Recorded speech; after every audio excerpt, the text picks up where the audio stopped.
Hi guys and welcome back. So today I'm going to be showing you how to make a velvet cheesecake cake. Let's begin.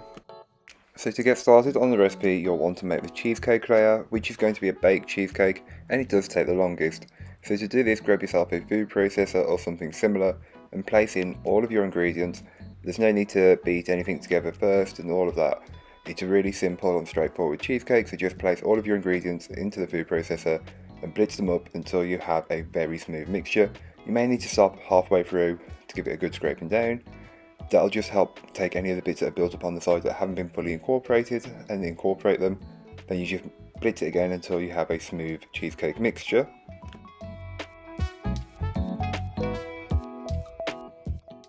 You can then go ahead and grab a 6-inch cake tin, which is deep sided and been lined with parchment paper around the sides and the base, and just pour your cheesecake mixture into it. Once you've got all of the cheesecake mixture in there, you can then go ahead and cover the top with foil and then place into your preheated oven and bake it off for around 45 minutes or so. There should be a slight jiggle to the middle, but it shouldn't be liquid.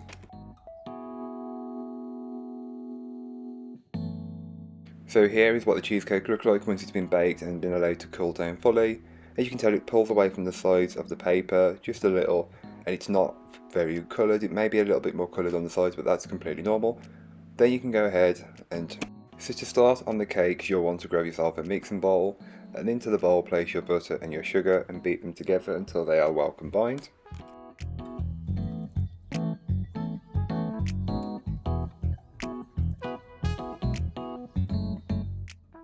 Once your butter and sugar are well combined, you can then go ahead and add in your eggs one at a time, beating well in between each addition, being careful not to scramble the mixture. Due to the amount of eggs being added, it may curdle a little, but you don't want to split or curdle the mixture completely. You can then go ahead and give the bowl a good scraping down just to incorporate any bits that may not have been fully worked in from earlier on. Now you can go ahead and add in the red food colouring along with the cocoa powder and the vanilla, and just mix this all together on a low speed to start with, working your way up to a medium-high speed or until everything is fully incorporated. You're looking for a brightish red colour. You can then go ahead and give the bowl another good scraping down just to incorporate any bits that may not have been fully worked in from earlier on. Now you'll want to add the flour and the buttermilk, but you'll want to start with a third of the flour and mix it in until it's incorporated. Then add in half your buttermilk and repeat the process until you have none of them left.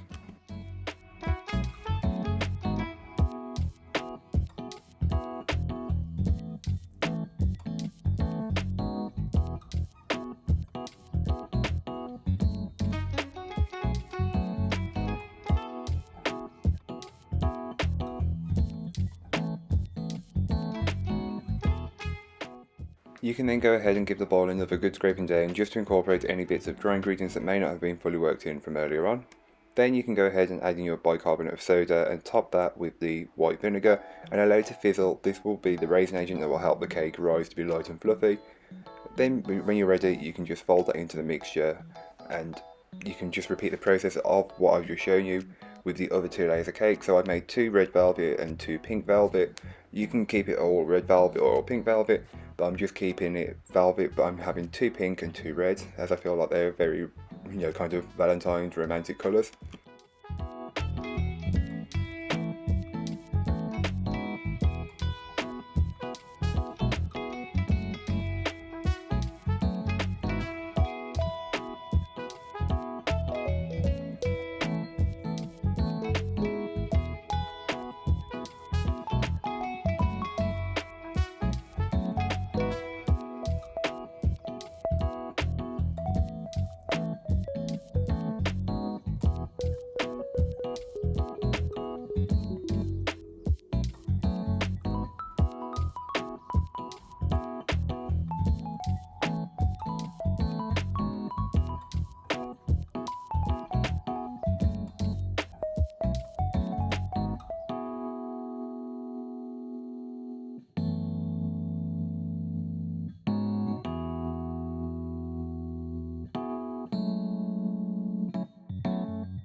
So once you have both of your cake batters ready, you can then go ahead and divide the cake mixture between your 4 6-inch cake tins.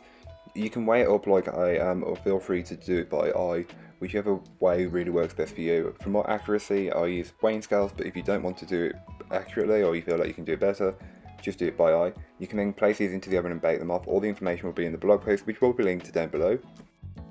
Seeing as this cake is going to be quite tall, we need a strong buttercream, so for that I'm using my Italian buttercream. And to start that, you'll just want to grab a saucepan and place in your sugar and water and whisk the two together until they're combined, placing it on the hob. While that's on the hob into a large mixing bowl, you'll want to go ahead and add in all of your egg yolks and your whole egg and just whisk this over a medium-high speed, the higher the better, until everything is combined and the volume has increased dramatically. In between, you'll want to check that your sugar and water mixture is coming up to the right temperature, which is 121 degrees. And once you've noticed that your eggs are very well combined and they're much paler in colour, you can then go ahead and add in the hot sugar and water mixture. Being careful not to get this on your skin, as otherwise it will burn. And let me tell you, it really hurts when it gets on your skin like that, as it's 121 degrees, so be careful. Turn the speed down and add it in gradually. So once all of the hot sugar and water mixture has been added, you'll then want to whisk it until the bottom of the bowl can be touched with the back of your hand, and you will notice that the mixture goes from quite a bright yellow to a much paler yellow.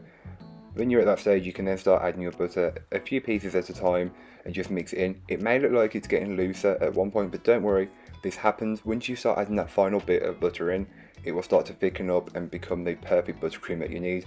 This is a very strong buttercream and can be quite heat resistant when needed, so if you want to leave the cake out, you can.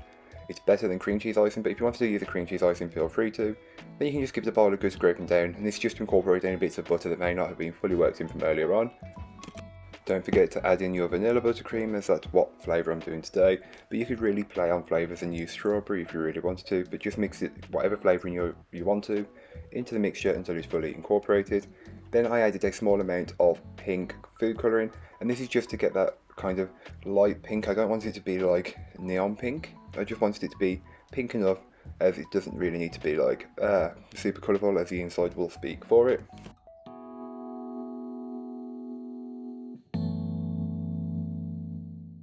So to start the assembly of the cake, grab your plate, board or stand-ums, place a small amount of buttercream into the centre and smear it. Then place your first layer of cake on top and just press it into place. Then top that with a good amount of buttercream. I found an ice cream scoop was the perfect amount for this cake. You may need more or less depending, it's really up to you how thick buttercream layers you have, but you don't want them to be super thick, as otherwise the cake won't have the support it needs. Top that with your next layer of cake, so I went with red velvet, buttercream, pink velvet, buttercream, then followed by the cheesecake layer, buttercream, red velvet, buttercream, and then the pink velvet.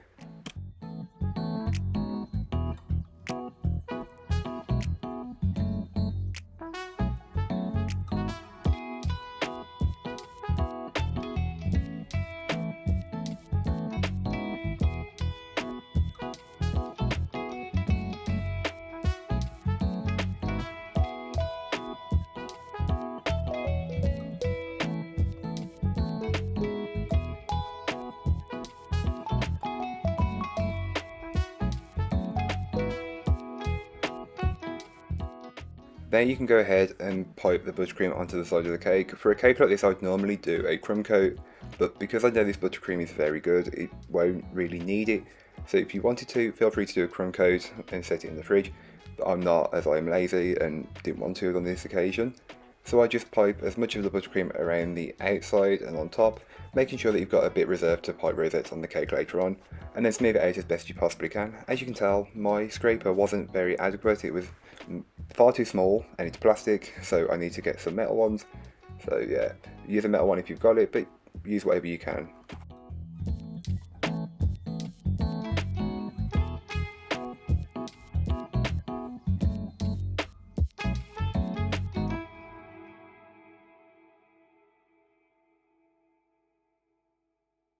Once you're happy with the sides being smoothed, you can then go ahead and remove the rough edge from the top of the cake. And then, this is completely optional, but I had these halo sprinkles in the makeup of Blushing Bride, and I just placed a small border around the very bottom of the cake. I thought it was fitting as a Blushing Bride, and how many people are going to be proposed to over, you know, the Valentine's Day weekend or on the day, you know, cliche, but I thought using them up for this cake. You don't have to, you can leave it plain or do whatever you like, it's completely up to you.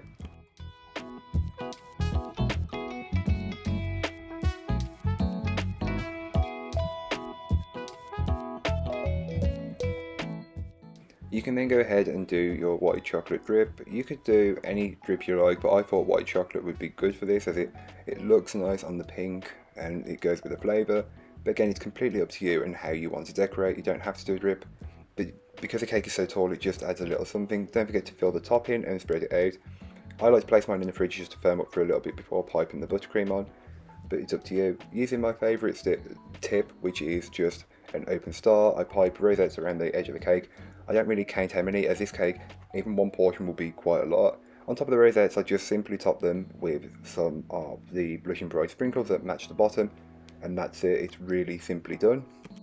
So whenever you're ready and the cake has had time in the fridge, you can then go ahead and cut yourself a slice. This cake in total came to a whopping 9 inches tall, which is probably the tallest cake I've ever made.